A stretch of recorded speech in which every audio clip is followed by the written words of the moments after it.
Hello there, I'm Nadia Azmi and you are tuning in to Nightline, the top stories. Jackal estimates over 100 million ringgit loss in early morning fire.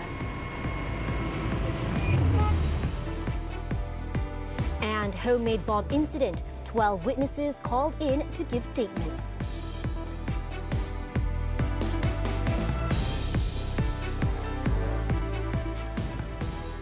Popular garment and textile retailer Jackal Group has estimated losses to be almost 100 million ringgit after a fire broke out at its Shah Alam branch in Section 7 early on Sunday morning. Its managing director, Datuk Sri Muhammad Farus Muhammad Jackal, said the amount only involves the value of the building and that the actual losses are yet to be determined. He said the fire was believed to have started at about 7 a.m. on Sunday and he was informed about it at 7:17 a.m. by his brother, who is a branch manager. He said the incident was a big loss for the company, adding that the yearly sales turnover from the Jackal Shah Alam branch was about 300 million ringgit. Datuk Sri Muhammad Farus said the company was considering looking for a temporary location so that it could continue with business before the arrival of Ramadan and Hari Raya Aidilfitri this year. Meanwhile, Shah Alam District Police Chief ACP Muhammad Iqbal Ibrahim in a brief statement said a short circuit was believed to be the cause of the fire and no casualties were reported. He said that the main road near the three-storey shop lot had not been closed and the traffic situation in the surrounding area was still under control following the incident. Earlier, Selangor Fire and Rescue Department Director Datuk Nur Azam Khamis said firefighters and assets from the Shah Alam, Kota Anggerik, Subang, Kota Raja, Damansara, Sungai Pinang and Puchong Fire and Rescue Departments were rushed to the scene soon after it was alerted about the fire at 7:08 a.m. On arrival, it was found that the blaze had destroyed 80% of the corner shop lot, but the fire was brought under control within an hour. In Selangor, police have recorded statements from 12 witnesses in its probe into a bomb blast that killed a waiter outside a restaurant in Pandan Indah Ampang on Thursday night. Acting Selangor Police Chief Dato' S. Sasikala Devi said, however, the motive in the incident is still being investigated. Dato' Sasikala confirmed the matter when contacted by TV3. She also urged members of the public who have information relating to the case to come forward to help authorities complete their investigation. In the 8:55 p.m. incident, the 28-year-old victim was critically injured when a parcel he was lifting from the hood of his car exploded. The injured man was taken to Ampang Hospital by members of the public but later died. Police believe the explosion was from a homemade bomb based on certain materials found at the scene, including batteries, power banks and fragments of paper cutters. The Youth and Sports Ministry is awaiting the results from police investigations into an accident during a racing event in Pasir Sala, which resulted in the death of a spectator. Its Minister, Hannah Yeo, said a safe environment for the participants as well as the spectators should be a priority in any sporting event. Commenting on the accident that occurred during the CCT Battle of Champions race at Datuk Sagor Circuit in Pasir Sala on Saturday evening, Hannah also expressed her condolences to the family of the victim, 32-year-old Muhammad Amir Muhammad Yusuf, who was also a workshop mechanic in Taiping. In the incident on Saturday, the victim died while receiving treatment at the Changkat Melintang Hospital in Lambor Kanan after he was hit by a race car which had gone off the track during the CCT Battle of Champion race. The mishap happened at about 3:30 p.m. when two of the 12 vehicles racing were negotiating a turn during a race and knocked into one another before skidding to the right side of the circuit into a grassy area where the victim was standing. The results of the post-mortem found that the victim suffered head injuries and bleeding in the lungs. Meanwhile, the Perak state government said it will look into the full report from the organizer of the race in Pasir Sala following the mishap that killed a spectator on Saturday. State Education, Higher Education, Youth and Sports Committee Chairman Khairuddin Abu Hanifah said further action would be taken, particularly on the security aspect, after studying the report. Khairuddin said this includes the safety of spectators, racers and staff on duty during the event. He added that the state government would not compromise on safety and security at every motorsport event, adding that the organisers should be held responsible if they had conducted the program without following standard operating procedures. On behalf of the state government, Khairuddin also expressed condolences to the family of the victim.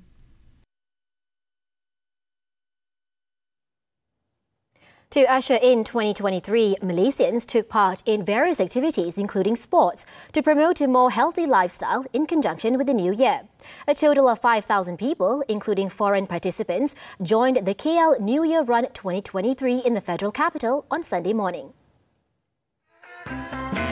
The annual event, held every January 1st, went into hiatus during the COVID-19 pandemic but returned for its 8th edition this year. Participants were flagged off at 7 a.m. at Dataran DBKL. Despite the previous deferment, the running event still received strong support from the public based on the huge turnout. The crowd were divided into 7 categories, including 10-kilometer men and women open as well as 10-kilometer men and women veteran. There were also 5-kilometer fun run men and women as well as 5-kilometer family fun run categories for recreational runners and kids to join in together. Deputy Finance Minister Datuk Seri Ahmad Maslan, who officiated the event, also handed over prizes to the winners. A new year comes with new beginnings. The first day of 2023 saw a new mother among those who welcomed the bundles of joy across the country. In Pahang, 3 women, including a first-time mom, could not contain their excitement after giving birth to New Year babies at Tengku Ampuan Afzan Hospital in Kuantan on Sunday. The first baby was delivered through caesarean birth during the wee hours at 12:53 a.m, while 2 more were delivered naturally, with all 3 babies weighing between 3 and 3.9 kilograms. For Siti Soleha Muhammad Arifin, it never occurred to her that she would give birth to her first child on this special day, which was 12 days sooner than her initial due date. Rasa bahagia, rasa happy lah. Dapat baby tahun baru. Lepas tu memang tak jangka lah dia lahir 1 hari bulan 1, 2023. In Johor Bahru, 2 mothers shared their joy of having a newborn baby girl each at the KPJ Johor Specialist Hospital. One of the mothers is Nurul Atika Abdul Rahman, who said she was thankful that she had safely delivered her second child, despite the birth was 2 weeks sooner than expected. Due dia 14 hari bulan 1. Tapi itulah dia keluar 1 bulan 1. Jadi bila masuk hospital semalam? Semalam malam dalam pukul 8 lebih macam tu. Masa tu cek memang dah nak bersalin lah. Dia dah buka. Masa tu dah pukul 2 lebih tu doktor datang dah buka 6 cm macam tu. So proses bersalin tu macam mana Puan? Alhamdulillah lah. Normal lah. Normal. Sikit anak tu berapa? Ini anak kedua. Yang pertama? Yang pertama Nur Izara Medina, setahun 7 bulan. Lahir dekat sini juga. Bukan Januari? Bukan, dia Februari. Dia 6 hari bulan 2. Dia ada macam ni rasa syukur. Rasa syukur lah dapat normal sebab yang first tu Caesar. As of 2 p.m, 81 New Year babies, including 46 boys, were delivered at 11 government hospitals across Johor. Meanwhile, Melaka Hospital welcomed 6 healthy babies, 4 of them girls, on New Year's Day, with the first newborn delivered at 1:20 a.m, while the 6th baby was delivered at 9 a.m. The mothers of all 6 babies are also well and had not experienced any complications when giving birth. The Malaysian government now has almost 200 mobile applications developed by over 90 of its agencies to modernise their service delivery and provide info to the people. But do Malaysians actually need that many apps? In honesty, most people are not aware of these apps' existence, which has caused the ongoing digital transformation of government services to be viewed with concern. Alif Yunus reports. It's very basic. I think my Sejahtera, they developed a bit more and because it's like compulsory, so everyone use it and it's functional but very basic level. The only app that I have is my Sejahtera. The rest, I hardly know about it. I only have my Sejahtera only. I only follow that. So I don't follow the other things because so far I'm not interested with other things. The public views on the functionality and overabundance of government apps online have all pointed to a familiar issue, one that relates to the quality, longevity and sustainability of these apps that are meant to serve the people. While the intent to develop these apps is commendable, the execution for many of them leave much to be desired, aside from minimal promotions by the government's communication machinery, which has led to their number of downloads to be far from decent. In light of this, Mobile App Developer Association President Tanai Kiong said it is important for the developers to continue monitoring these apps even after they have been released, to ensure it continues to be relevant to the users. If the apps doesn't have a good traction, maybe a support and maintenance budget might not be that much. So sometimes there could be some compromise and so on. But generally, I think in terms of the data privacy and cybersecurity, the governments have the proper guidelines in SOP to preserve our basically our assets here. Yeah, basically we can see it's very important to keep apps alive and have a good user experience. National Tech Association of Malaysia, PCOM Chairman Dr. Sean Seah, believe that more successful government apps such as MySejahtera could be used as a model to develop a national app to streamline all digital government-related services and transactions into a single fully functional platform. This not only provides convenience to users, but also is easier to promote, creating higher chances of people downloading the app. If the government set the policies to use this as a super app, I think it has its capability to actually create something bigger than just a contact tracing. However, not all apps are relevant and can be used by everyone. Therefore, the government should focus only on those that are truly beneficial to the people. The Malaysian Administrative Modernisation and Management Planning Unit, MAMPU, have also been urged to conduct strict monitoring of the government's technology and app developments to prevent wastage and misuse of public funds. I think this issue was discussed in one of the PAC meeting. But I think the apps are actually developed by different agencies under different ministries. We don't have one body to oversee all the apps developed. So perhaps I think this is about how do we perhaps all the agency and ministry refer back to MAMPU before they spend money to develop some apps, because some of the apps indeed is underutilized. By understanding people's need, 24/7 engagement and strategically building mobile functionality solutions, the government will earn people trust and appreciation to a community that is intent on being accessible, available and service-oriented. Alif Yunus, TV3.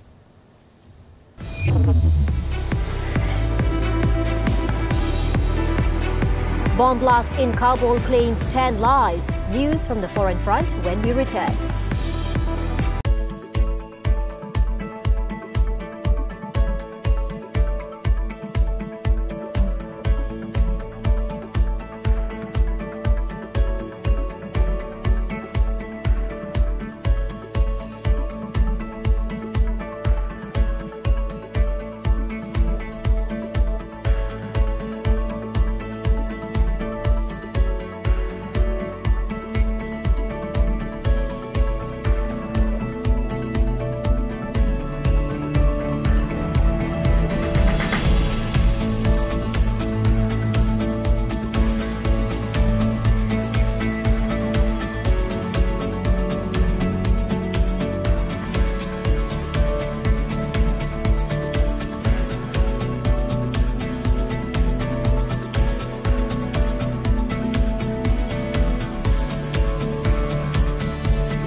We're back with news from the foreign front.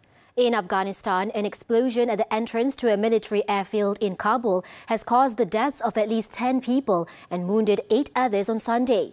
The source of the blast at the gate of the facility next to Kabul's international airport, however, was unclear, and so far there was no immediate claim of responsibility for the explosion.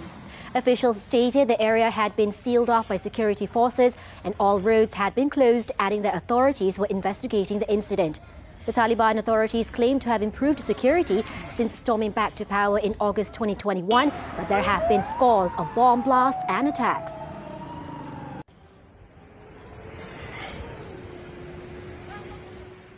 At least 9 people, including minors, died in a shopping mall crush in Uganda's capital on Sunday as revelers rang in the new year. According to authorities, the incident occurred when a stampede ensued after a fireworks display outside the Freedom City Mall in Kampala, resulting in the instant deaths of 5 people and injuries to several others. Emergency responders then arrived on scene and transported those injured to the hospital, where 9 were later confirmed dead. It was reported that juveniles were among the victims, but authorities did not provide further details on their ages. It said rash acts and negligence had led to the tragedy.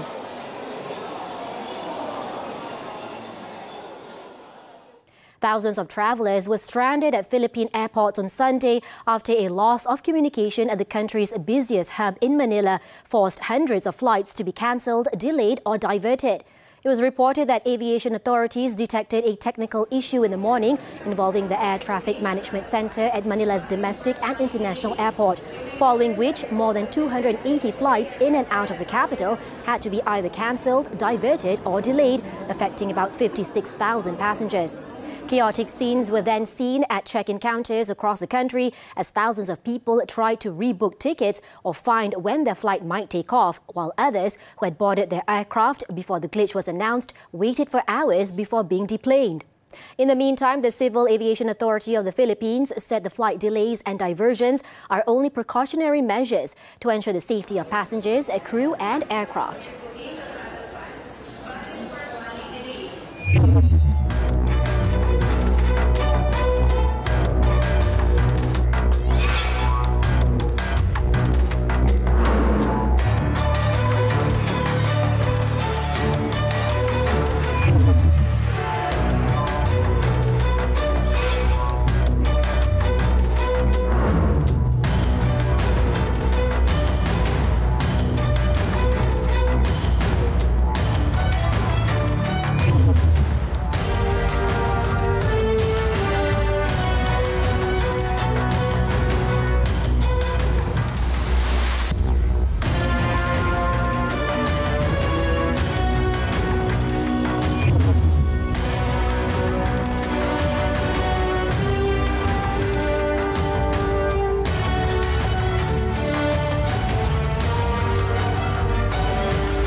We're back with sports. Football, the Australian A-League. Western Sydney Wanderers began the new year in style as they cruised to a 4-0 win over MacArthur FC at home on Sunday. The win was Western Sydney's first ever defeat of MacArthur FC, claiming bragging rights over its city rivals in the Sixth League meeting. Yeni Nagabakoto, Bozanic, Brandon Borrello and Rami Najarine scored in the Super Sunday showing, with two set up by fit again striker Kusini Yengi. This is the Wanderers' biggest win yet of the season, as they moved up second in the overall standings on 18 points from 10 matches. Melbourne City are at the top of the A-League on 19 points from 8 matches played.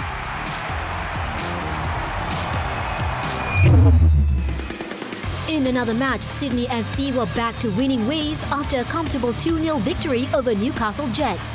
The match on Sunday saw two quality first-half finishes in the space of 4 minutes from imports Adam Lafondra and Robert Mark, who secured the much-needed points for Sydney. The win moves Sydney up 6 spots to 5th position in the A-League.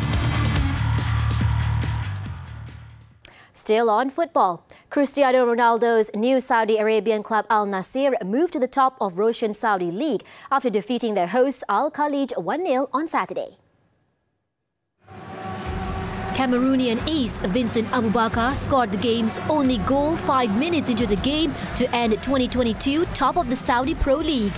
Al Nassr's next game will be on Thursday when they host Al Ta'i at their 25,000 capacity stadium Mersul Park. Ronaldo will be eligible to play in that game, having needed to wait until 2023 to play for another club following the termination of his Manchester United contract.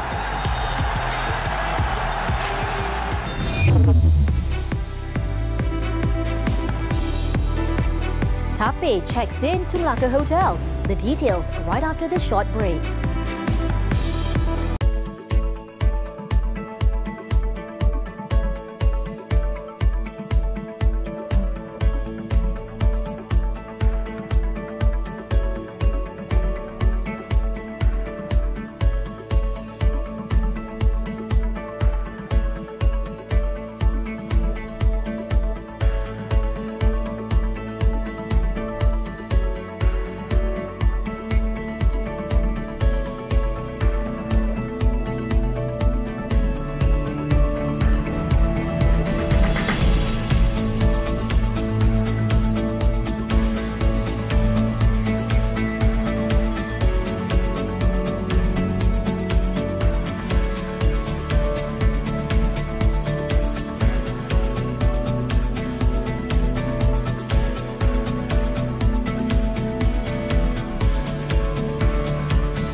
Welcome back.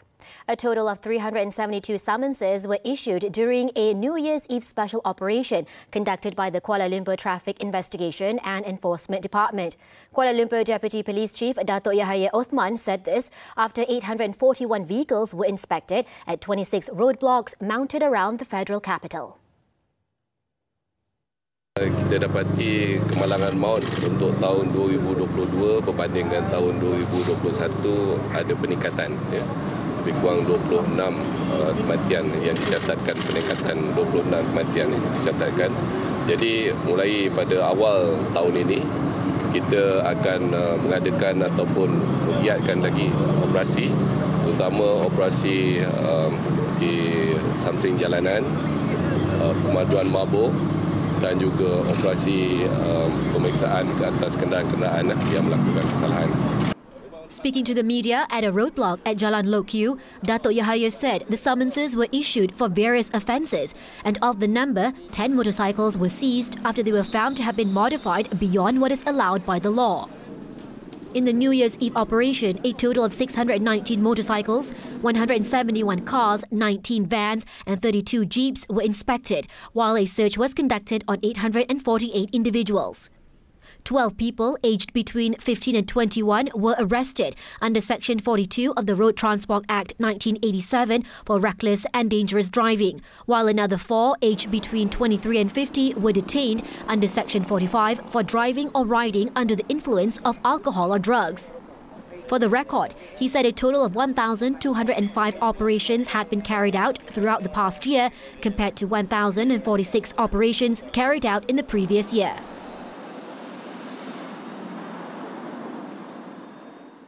A Malayan tapir weighing about 250 to 290 kilograms caused a stir when it turned up as an uninvited guest at a hotel in Bandar Hilir, Melaka on Sunday. State Wildlife and National Parks Department Perkhidmatan Director Muhammad Firdaus Mahmud said his team and the Fire and Rescue Department took more than 5 hours to catch the female tapir after it was found wandering around the parking area of the hotel. Telah menyediakan tim kami untuk memesan tapi ini lah. Sebenarnya telah 2 minggu lah kami memesan kehadiran tapi ini di kawasan di sekitar Melaka di Uganda. Dan kita berat-berat kita memesan lah. Kita sekali itu makan. Jadi dengan bantuan Umur dan juga pihak Azmi juga yang membantu kami dan juga tim kami telah berjaya memindahkan tapi tersebut di itulah buat sementara kita akan kawal di zoo sebelum kita pindahkan di pusat penyelamat Kepalian Kebangsaan di Sultan. Muhammad Firdaus said a total of 10 Perkhidmatan members were dispatched to the scene and waited for the tapir to calm down before it was captured in a confined space there. He also said the tapir suffered minor injuries on its legs and was provided treatment at the Melaka Zoo. Meanwhile, State Fire and Rescue Department Operations Commander, Senior Fire Officer 2, Sopian Hassan, said his department received a distress call at about 9:04 a.m. He also said that 8 firemen from Melaka Tengah Fire and Rescue Station were dispatched to the scene and that the operations ended at 2:30 p.m. It was believed the animal had strayed from its original habitat, which was the forest area in the north of Melaka bordering Negeri Sembilan and Johor.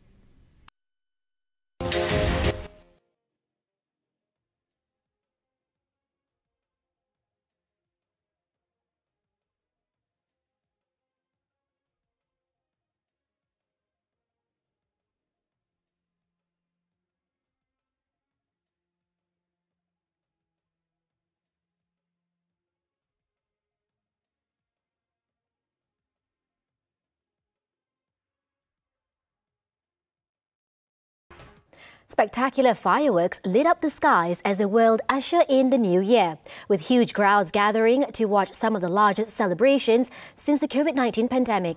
Let's take a look at the visuals of several countries around the globe welcoming 2023 as we wrap up Nightline this time around. I'm Nadia Azmi. Thank you for watching and stay safe.